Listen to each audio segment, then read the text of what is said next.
आप देख रहे हैं सर्वोच्च दर्पण न्यूज़। मैं हूं नदीम सरवर, वरिष्ठ ब्यूरो चीफ बेतिया। अभी मैं बेतिया के उज्जैन टोला में सागर पोखरा रोड में खड़ा हूं। एक दिल दहलाने वाली जो घटना है वो सामने आई हुई है। परसों की ये घटना है और रामनगर थाना में पड़ता है महुई गांव। यहीं की वो लड़की हैं जहां उनकी शादी हुई थी और दहेज के वजह से लोगों ने परेशान करके गला दबाकर और वहां के लोगों ने मार दिया। जब यहाँ के लोगों को पता चला दूसरे लोगों के ज़रिए से, तो यहाँ के लोग जब गए थाना में एफआईआर किया गया, पुलिस नहीं सुन रही है। इसका मतलब है कि पुलिस पैसा लेके काम करती है। लोग अगर जहाँ बेशर्म हो चुके हैं दहेज के मामले में, वहीं पुलिस बेशर्म हो चुकी है। ये मतलब एक अगर कहा जाए तो बेशर्मी की हद है कि पुलिस को ये खबर मिलती है कि एक मासूम बच्ची की जान गई है, फिर भी पुलिस प्रशासन उस पर एक्शन इसलिए नहीं लेता है कि पुलिस को पैसा मिला हुआ है। और अगर पुलिस को पैसा नहीं मिला होता, यहाँ तक सुनने में आया है, लोग कह रहे हैं कि पुलिस 50,000 रुपया मांग रही है सिर्फ आवेदन और एफआईआर दर्ज करने के लिए। तो सबसे बड़ा सवाल है कि हमारे सामने ये मासूम बच्ची है, लास्ट लाया गया है वहाँ से पोस्टमार्टम करा। थाना प्रभारी जो रामनगर के हैं, लोग जो बता रहे हैं वहाँ कि रामनगर के जो थाना प्रभारी हैं वो पैसा मांग रहे थे कि जब तक 50,000 रुपया नहीं मिलेगा तब तक हम एफआईआर दर्ज नहीं करेंगे। तो सबसे बड़ा सवाल है कि ये नीतीश कुमार के सरकार में डबल इंजन की जहां सरकार चल रही है, आप कहते हैं कि लॉ एंड ऑर्डर जो है हम पूरे तरीके से सुधार के रखे हैं, लेकिन सवालिया निशान उठता है कि ऐसे भ्रष्ट ऑफिसर और ऐसे गलत पुलिस ऑफिसर कहाँ हैं लोग कि एक बच्ची की जान चली जाती है, नाहक उसका कत्ल कर दिया जाता है दहेज के मामले में, लेकिन जब पुलिस प्रशासन के पास जाया जाता है, खबर यहाँ तक है कि पुलिस के पास जब ये लोग गए हैं तो यहाँ के लोगों के फ़ोन करने की वजह से एफआईआर नहीं हुआ। वहाँ के लोगों ने जब फ़ोन किया तो ज़बरदस्ती किसी तरह बच्ची का पोस्टमार्टम हुआ है और ये बेतिया लेके आए हुए हैं। स्थानीय लोग हैं जो वहाँ घटनास्थल पे मौजूद थे, वो सारी बातों को बताएंगे कि किस तरीके से वहाँ क्या हुआ है। जो लोग वहाँ पे गएंगे वही पूरी सच्चाई बता सकते हैं। आप सुनिए इनसे सच्चाई कि वहाँ क्या क्या हुआ है, किस तरीके से वहाँ दरिंदों ने इनके साथ हाल किया है। आपका क्या नाम है? मोहम्मद दिल नवाज। आप गए थे घटना? हाँ गए थे, सबसे पहले हम गए थे, मेरा भाई गया था। अच्छा हाँ। आप इनके क्या लगते हैं? हमारी खाला है। अच्छा, खाला आपकी है। क्या क्या हुआ है वहाँ पे? वहाँ पे हम लोग पहले गए तो हम लोग जिस रूम में थी उस रूम में हम लोग घुसने नहीं दिया पहले, ठीक है। वहाँ पे हम लोग हाथापाई भी हुआ है। उसके बाद मतलब हम लोग फ़ोन किए हैं अपने मुखिया जी के पास, तो मुखिया जी बोले आपको नंबर दिए थे मैंने एसपी का। हम 8 बार कॉल किए हैं यहाँ पे, एक भी कॉल नहीं उठाए। वो एसपी साहब भी कॉल नहीं उठाए हैं 8 बार करने के बाद? 8 साहब सामने है, 8 कॉल किए, एक बार भी नहीं उठाए। फिर इसके बाद डीएसपी से बात हुआ, एक बार कॉल किए वहाँ पे जो यहाँ रामनगर थाना के थे, वहाँ के डीएसपी एक बार उठाए कॉल, बोले कि आप थाना पे आइए। हम लोग थाना पे गए। थाना पे आने के बाद दरोगा बड़ा बोल रहा है कि कहाँ शादी हुआ था? तो हाँ शादी हुआ था। तो मर गई? तो हाँ मर गई। तो यहाँ से जाओ, भागो यहाँ से, निकलो यहाँ से। वो तो पहले ही वहाँ बात हो गया था पहले ही। फिर हम लोग वहाँ पे वापस आ रहे थे, तो फिर मतलब अपने मुखिया जी का फ़ोन किए लोग, तो कॉन्फ्रेंस कॉल करके वो एक और नंबर दिए एसडीपीओ का।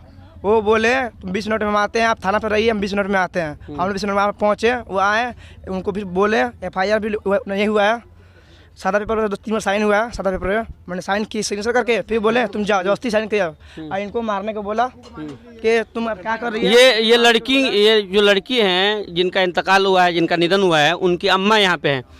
पता चल रहा है कि पुलिस प्रशासन की तरफ से हाथ उठाया गया है।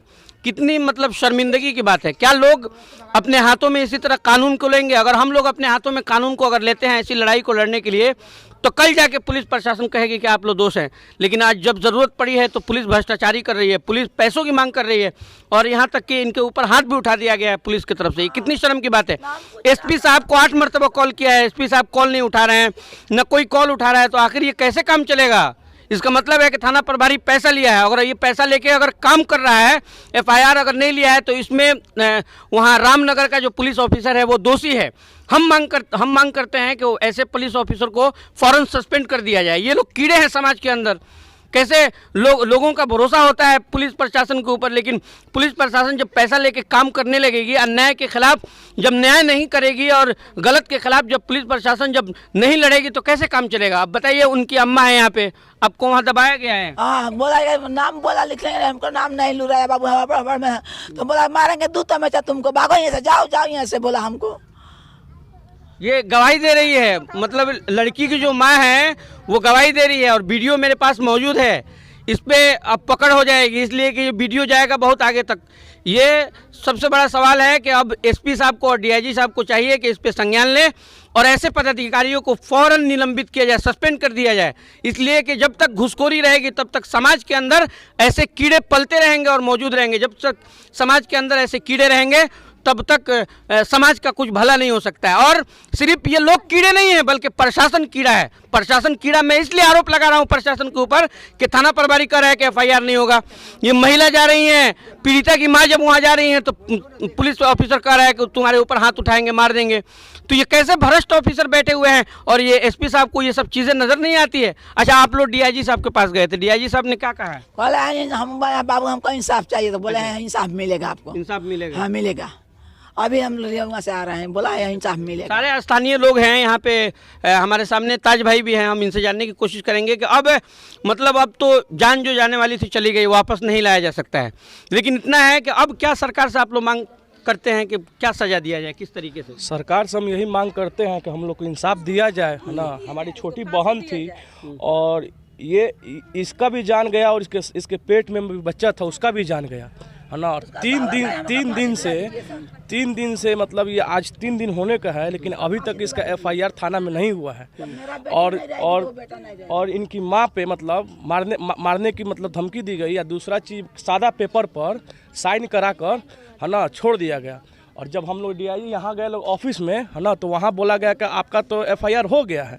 तो वहाँ कहा गया FIR कैसे हुआ, जब मेरा एप्लीकेशन वहाँ जमा ही नहीं हुआ तो FIR कैसे हुआ, है ना। तो उन्होंने कहा कि नहीं वो तो बोल रहा है। हमने कहा नहीं सर। तो फिर इन्होंने आश्वासन दिया कि आपके साथ, है ना, इंसाफ किया जाएगा, है ना, कानून आपके साथ है। और इन्होंने हमारी एप्लीकेशन को अपने पास रखा और बोला कि इसका आप लोग के साथ इंसाफ होगा, आप लोग जाएँ, कल से हम लोग इस पर मतलब कार्रवाई करेंगे। आपके लड़की का क्या नाम है चाची? तमन्ना खातून। और दामाद का क्या नाम है? मुन्ना। और उसके अब्बू का? और साइबुल। हाँ। तो देखिए, मतलब ये घटना है, इसको नज़रअंदाज ना SP साहब कर सकते हैं, ना DM साहब कर सकते हैं, ना DIG साहब कर सकते हैं। ये कहने का मतलब है कि समाज में कब तक ऐसे कीड़े पलते रहेंगे, जब तक जहेज के नाम पे कब तक मासूम बच्चियों को मारा जाएगा। और कई खानदान ऐसे ही बर्बाद हो रहा है, लेकिन प्रशासन का कोई एक्शन नहीं है। न शराब माफियाओं पे शिकंजा है। प्रशासन कहती है कि हम काम कर रहे हैं, कहाँ काम कर रहे हैं? काम अगर करते तो अब तक अपराधी गिरफ्तार हो गया होता, लेकिन नहीं। आपको बाइक वालों से पैसा चाहिए, आप गरीब लोगों को उठाकर जेलों के अंदर डालेंगे, लेकिन जहां आपको माल मिलेगा, जहां आपको पैसा मिलेगा, आप वहां कार्रवाई नहीं करेंगे। तो इसीलिए DIG साहब से और बेतिया SP साहब से मैं भी गुजारिश करता हूं और मैं भी मांग करता हूं कि इनके साथ जो न्याय हुआ है, जो अन्याय जो इनके साथ हुआ है, सरकार इनके साथ न्याय करे, सरकार इनके साथ इंसाफ करे। और जो आरोप थाना प्रभारी पे जो लगा है, रामनगर के थाना प्रभारी पे, कि पीड़िता की मां जब जाती है तो हाथ उठाते हैं मारने के लिए और कहते हैं कि FIR नहीं होगा, ऐसे पुलिस ऑफिसर, भ्रष्ट पुलिस ऑफिसर को ऐसे जल्द से जल्द निलंबित कर दिया जाए और सस्पेंड कर दिया जाए। मैं मांग करता हूं कि जब तक ऐसे पुलिस ऑफिसर और थाना प्रभारी जब तक ऐसे रहेंगे तब तक समाज का कुछ भला नहीं हो सकता है।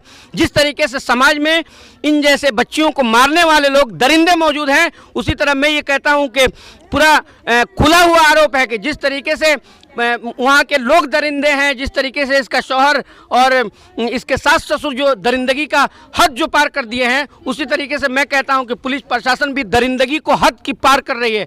इसीलिए मैं IG साहब से और DIG साहब से, पुलिस अधीक्षक साहब से, SP साहब से मैं कहता हूं कि फ़ौरन इस पर कार्रवाई किया जाए, एक्शन लिया जाए।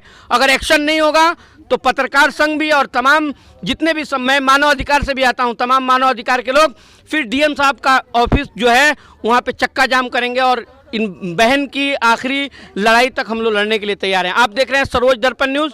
मैं हूं नदीम सरवर, वरिष्ठ ब्यूरो चीफ।